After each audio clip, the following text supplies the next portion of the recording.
కరీంనగర్ జిల్లా నుంచి. ఉమ్మడి ఆదిలాబాద్ జిల్లాలో గ్రామ పంచాయతీ ఎన్నికలు ప్రశాంతంగా ముగిశాయి. మొదటి 2 విడతల్లో 1514 గ్రామ పంచాయతీల ఎన్నికల్లో అక్కడక్కడ జరిగే చిన్న చిన్న సంఘటనలు తప్పితే పోలింగ్ ప్రక్రియ సజావుగా సాగింది.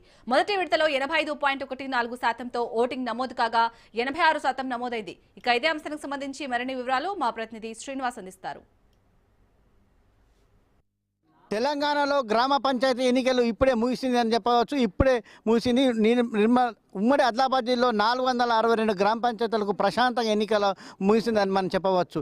ఇటు ఆదిలాబాద్ జిల్లాలో బోత్ ఏరియా, అటు నిర్మల్ జిల్లాలో బైన్సా ఏరియాలో ఉంది కాబట్టి ఇవి చాలా సెన్సిటివ్ ప్లేస్. అయినా కానీ పోలీసు వాళ్ళు కానీ రెవెన్యూ యంత్రాంగం కానీ ఛాలెంజ్గా తీసుకొని ప్రశాంతంగా నిర్వహించింది. అయితే ఇక్కడ మన బోత్ నియోజకవర్గంలో సెన్సిటివ్ ప్లేస్ కాబట్టి అక్కడ కలెక్టర్ రాజాషా గారు మరియు ఎస్పీ మహాజన్ కూడా ప్రత్యేకంగా దృష్టి సారించి చాలా స్టిక్గా శాంతి భద్రతల దృష్ట్యా ప్రత్యేక నిఘా పెట్టి ఇక్కడ ఏర్పాటు చేయడం జరిగింది. అక్కడ సో ఇప్పటికైతే ప్రశాంతంగా జరిగింది. దాదాపు 85% వరకు ఇక్కడ పోలింగ్ అయింది, నమోదైందని మనకు తెలుసు. ఇక్కడ 5 మండలాలు, ఆదిలాబాద్ జిల్లాలో 5 మండలాల లోపల ఇక్కడ ఎన్నికలు జరిగినాయి. ఇక మనం నిర్మల్ పోతే బైన్సా ఏరియా, బైన్సా అంటేనే సెన్సిటివ్ ప్లేస్. అక్కడ మాత్రం ప్రత్యేకంగా కలెక్టర్ మరియు ఎస్పీ జానకి శర్మ గారు ప్రత్యేకంగా నిఘా అక్కడనే ఉండి అక్కడ పర్యవేక్షించారు.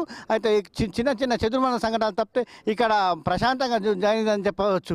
అయితే ఇప్పుడు 1 గంట వరకు ముగిసిన తర్వాత ఇప్పుడు లంచ్ చేస్తారు సిబ్బంది, ఎన్నికల సిబ్బంది లంచ్ చేసి 2 గంటల తర్వాత కౌంటింగ్ స్టార్ట్ చేస్తారు. అయితే గతంలో మనం ఎంపీకి ఎమ్మెల్యేలకు ఈవీఎంలు ఉంటాయి, ఒకటే పోలింగ్ బూత్ ఉంటాయి కాబట్టి ఒకటేసారి వెళ్తాయి అవి. కానీ ఎలక్ట్రానిక్, కానీ ఇక్కడ వార్డు వైజ్గా ఒక ఊరిలో 1500 మంది ఓట్లు ఉంటే దాన్ని డివైడ్ చేసి 100 నుంచి 150 ఓట్లు కేటాయించి ఒక వార్డుగా డివైడ్ చేస్తారు. అంటే 1500 ఓట్లకు 10 వార్డ్స్గా డివైడ్ చేసి అక్కడ ఓట్లు లెక్కిస్తారు. అయితే వార్డు మెంబర్కు వైట్ పేపర్ ఉంటుంది, సర్పంచ్కు పింక్ పేపర్ ఉంటుంది.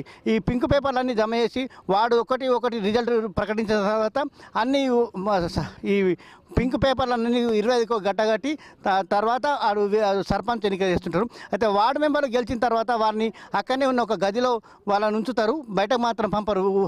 గెలిచిన వార్డు మెంబర్ని అక్కడనే ఉంచి అక్కడ మొత్తం అందే అయిపోయాక, కౌంటింగ్ అయిపోయాక మళ్ళీ సర్పంచ్ కౌంటింగ్ చేస్తారు. సర్పంచ్ కౌంటింగ్ చేసిన తర్వాతనే అప్పుడు ఉన్న సర్పంచులు గెలిచిన తర్వాత మళ్ళీ ఈ వార్డు మెంబర్లు అందరినీ రూమ్ల దగ్గరకు తీసుకుపోయి పోలింగ్ అధికారి ఉప సర్పంచ్ ఎన్నుకుంటారు. ఉప సర్పంచ్ ఎన్నుకున్న తర్వాత సర్పంచ్ ఇద్దరు తర్వాత ప్రకటిస్తారు. ఇది ఇక్కడ ఉన్న ఇప్పుడు గ్రామ పంచాయతీలో ఉన్న సిస్టమ్. ఎందుకంటే గతంలో వార్డు మెంబర్లు బయటకు వెళ్ళట్లా లాబింగ్ జరిగింది, ఆర్థిక వ్యవహారం జరిగిందని చెప్పేసి అందుకోసమే ఇప్పుడు ఉప సర్పంచ్ను అయ్యేంత వరకు ఉప సర్పంచ్ మరి సర్పంచ్ ఎన్నికలైనంత వరకు గెలిచిన అభ్యర్థులు బయటకు వెళ్ళారు. ఆ తర్వాతనే ఉంటుంది.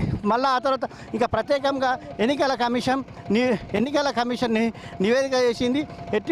శాంతి భద్రత దృష్ట్యా ఎన్నికల కమిషన్ శాంతి భద్రత దృష్ట్యా బిఎన్ఎస్ 163 సెక్షన్ విధించింది. దాని ప్రకారంగా 4 కంటే ఎక్కువ ఎక్కడ కనిపించద్దు, 4 కంటే ఎక్కువ కనిపించదు. గెలిచిన తర్వాత ఊరేగింపులు, ర్యాలీలు ఇలాంటివి నిర్వహించదు. ఎందుకంటే గతంలో మొదటి విడత, 2వ విడతలో ఉట్నూరులో కానీ మావల గ్రామ పంచాయతీలో కానీ 50 కేసులు అయినాయి. 125 మంది మీద 50 కేసులు అయినాయి. ఇక్కడ ఎస్పీ గారు చెప్పారు ఎట్టి పరిస్థితుల్లో ఊరేగింపులు, గెలిచిన విజయోత్సవ ర్యాలీలు కానీ పటాకులు కానీ ముట్టించడం అని చెప్పేసి ఇక్కడ నిషేధాజ్ఞలు అయితే ఉన్నాయి.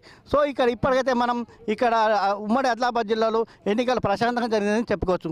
ఇది ఇక్కడ ఉన్న పరిస్థితి. కెమెరామెన్ సురేష్ శ్రీనివాస్, రాజ్ న్యూస్, ఆదిలాబాద్ నుండి.